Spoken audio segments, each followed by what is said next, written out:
que os egípcios acreditavam que acontecia com você depois da morte. Há mais de 4.000 anos, uma civilização inteira organizou sua economia, sua arquitetura, seu governo em torno de uma única obsessão: a vida após a morte. Os egípcios não apenas acreditavam na imortalidade, eles tinham um sistema, um mapa, um julgamento e monstros esperando por quem falhasse. Hoje você vai descobrir o que acontecia, segundo eles, no exato momento em que seu coração parava de bater, e porque esse sistema mudou para sempre a história da humanidade. Mas antes de mergulharmos no além egípcio, já se inscreve no canal e ativa o sininho e seja bem-vindo ao canal Curioso.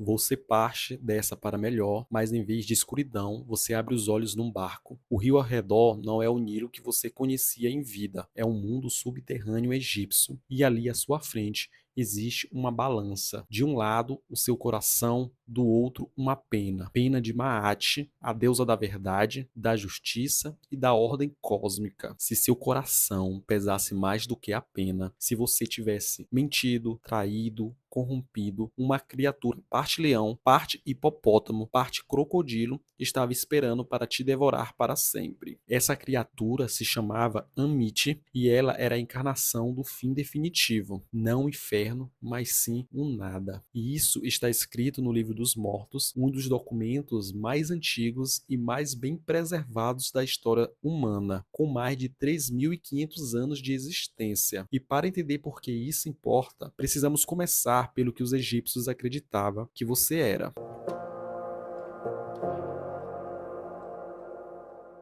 Para o pensamento moderno, você é uma pessoa. Para os egípcios antigos, você era pelo menos 5 entidades diferentes. Primeiro, o Ka era o seu corpo físico e ele importava muito, por isso as múmias existiam. Sem o corpo preservado, toda a jornada após a morte estava comprometida. Segundo, o Ka era a sua força vital, a energia que animava a sua existência, e quando você morria, o Ka continuava existindo, mas precisava ser alimentado. Por isso havia as oferendas nos túmulos. Terceiro, é aqui que fica mais interessante, o Ba. O Ba era o que nós chamaríamos de personalidade ou caráter. Era representado como um pássaro com uma cabeça humana, capaz de voar entre o mundo dos vivos e dos mortos. Quarto, o Shield, a sua sombra. Para os egípcios, a sombra era a parte inseparável do ser. Perder a sombra era sinônimo de morte total. E quinto, o Ren. O Ren é o seu nome. Enquanto seu nome fosse pronunciado, você existia. Por isso os faraós mandavam esculpir seus nomes em cada parede, cada estátua e cada coluna. Apagar o nome de alguém, como aconteceu com Akhenaton após a sua morte, era a pior punição possível, era um assassinato da alma.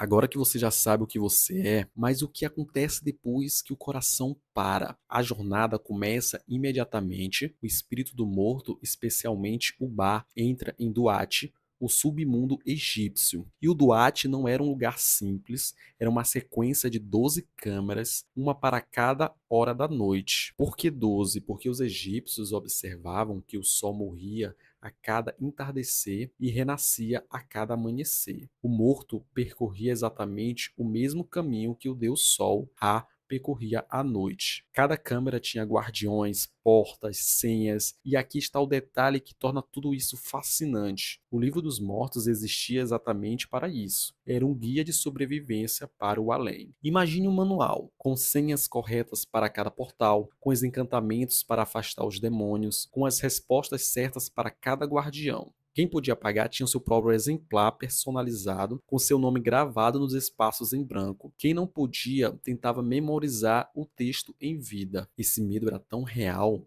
tão concreto, que mudou toda a arquitetura egípcia. As pirâmides não eram apenas tumbas, eram foguetes para a eternidade.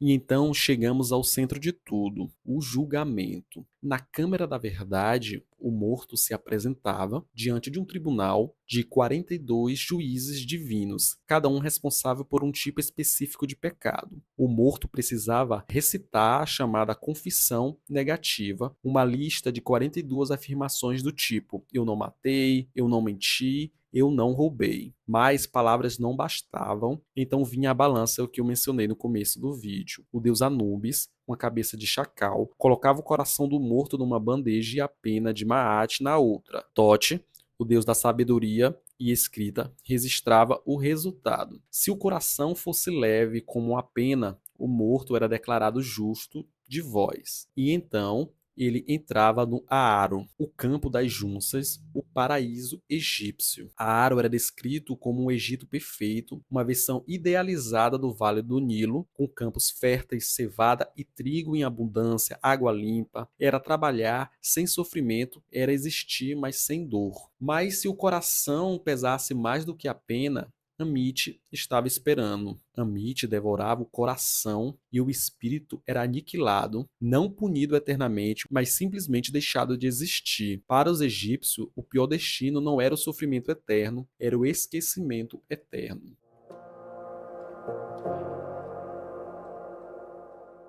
Tudo isso faz mais sentido quando você entende quem estava presidindo esse julgamento. Osíris. Osíris não era apenas um deus, ele havia sido um rei, um ser que viveu, morreu e ressuscitou. E essa história era a espinha dorsal de toda a fé egípcia na vida após a morte. Segundo o mito descrito nos textos das pirâmides, documentados que datam de 2400 anos antes de Cristo, Osíris foi assassinado por seu irmão Sete, que desmembrou seu corpo em pedaços e o espalhou pelo Egito. Mas Ísis, a esposa de Osíris, reuniu cada pedaço. Com seus poderes mágicos, ela reconstruiu o corpo do marido e o trouxe de volta à vida temporariamente, para conceber seu filho Horus. E foi exatamente dessa morte e ressurreição que Osíris se tornou o governante do mundo dos mortos. Ele entendia a morte porque havia passado por ela e julgava os mortos não com crueldade, mas com sabedoria. Esse ciclo morte, reconstituição, renascimento era o coração pulsante de toda a religião egípcia. E ele explicava tudo. O Nilo que secava e voltava a encher, o sol que morria e renascia, a semente que apodrecia e germinava. A morte para os egípcios nunca era o fim, era sempre uma transformação.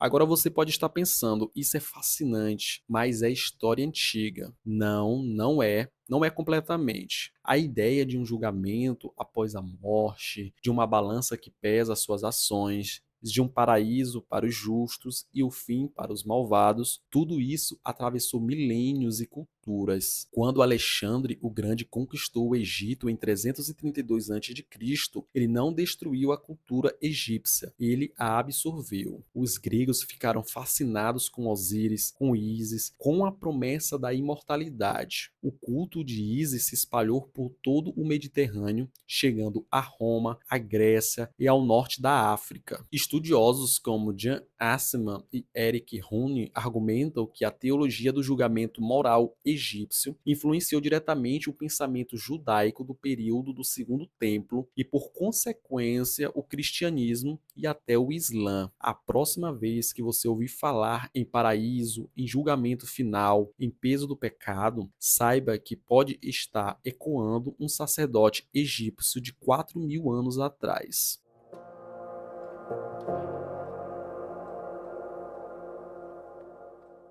Então, o que os egípcios acreditavam que acontecia depois da morte, que você não era só um ser, era cinco, que a morte era uma jornada, não um destino, que seu coração carregava o peso de cada escolha que você fez em vida, que havia um tribunal, uma balança e um julgamento mais antigo do que qualquer livro sagrado que conhecemos hoje, e que o maior medo humano, não o sofrimento eterno, mas o esquecimento eterno, já existia muito antes de nós. E se esse conteúdo te fez parar e pensar, esse é exatamente o objetivo deste canal. Sua inscrição aqui não é só um número, é o que permite permite que eu continue mergulhando fundo em civilizações, crenças e mistérios que a maioria das pessoas nunca para entender. Se inscreve, ativa o sino e me diz no comentário. Se você fosse julgado hoje, seu coração seria mais leve do que a pena?